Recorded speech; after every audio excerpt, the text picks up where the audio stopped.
Hello everyone, welcome to the Saturday series. My name is John Aniri. I'm your host, and today we're going to be deep diving on a very important topic. Today, our segment is still going to be on a book summary. The name of the book I'm going to be summarizing today is The Subtle Art of Not Giving a Fuck by Mark Manson. Yes, so please excuse my cussing because that's the title of the book, The Subtle Art of Not Giving a Fuck. This is a very like interesting, funny, brutally honest self-help book that will help you not to like make you not care about things, but to actually cut out what is important and focus on the actual important things and cut off what is not important and focus on the important things. So if you've heard the book somewhere, if you've heard this the title of this book anyway and you've not read it and you don't have time, there's no need to worry. We are going to be explaining everything about the book today. So this is like a whole crash course on the subtle art of not giving a fuck by Mark Manson. So the first concept I really like from this book is your time, energy, and attention is limited. So learn how to focus on things that matter and then like filter the things that actually don't matter. There are so many things that are not important, like you have your school, you have your degree, you have things you are going for. Like what you wear tomorrow, or what somebody else wore, or what they would think that you wore today and you did not wear tomorrow. All those things don't matter. It's good to know how to filter the important things and like know what is important and what's not important, because like the substance art of not giving a fuck is not about like not caring, but it's about caring about the important things. Another concept that I like from this book is picking your battles. It's still the same thing of like filtering and like the important and the unimportant, and knowing what is actually worth your energy and what is not. And then another concept I like from the book is like the avoidance of shame itself is a shame. The avoidance of failure is a failure. Don't wish for an easy life. Don't wish for an easy life. Wish for a meaningful life. Everybody has problems. It's just that some people have bigger problems. Some people have smaller problems. Some people have like problems that are easier to solve. Some people have like, but everybody has problems. So don't wish for a life without problems. Don't wish for an easy life. Wish for a meaningful life, because like problems is what keeps us going in life. If you don't have anything that like, it's not even about passion, but like if you don't have anything that bothers you, if you have everything you want like on a platter, then what are you living for?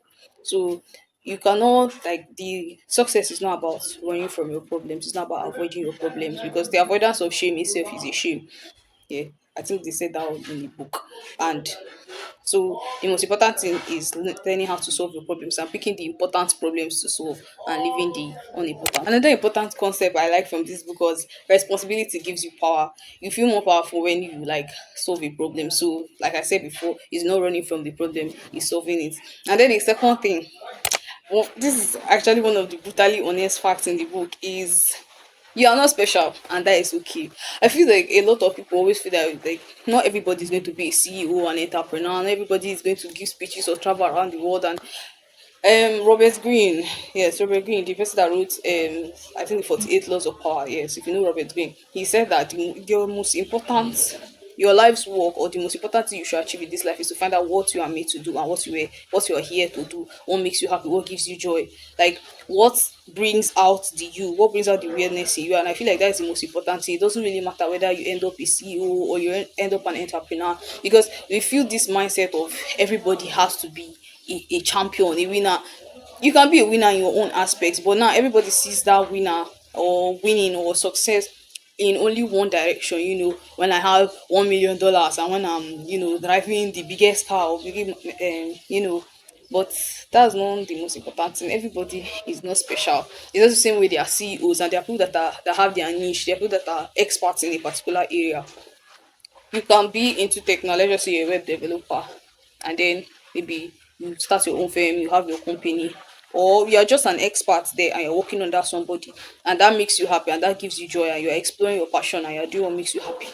That is okay. You don't have to make this whole big business and like sell millions of dollars. And I'm just trying to explain that, not everybody's special. Everybody's special in their own way, but not everybody is the success special, or the way they paint special to you. Everybody's special in their own way, but everybody is not going to be a CEO. So learn how to accept that and accept your flaws and use your flaws to like work for you. Like let your flaws work for you. Use your flaws to work for you, and use what you are good at to also work for you. If you're a very good communicator, you should use that. If you're not good at a particular thing, you should use it to your own advantage instead of trying to like condemn yourself or make yourself because oh my neighbor is this good and I'm not good in this kind of thing.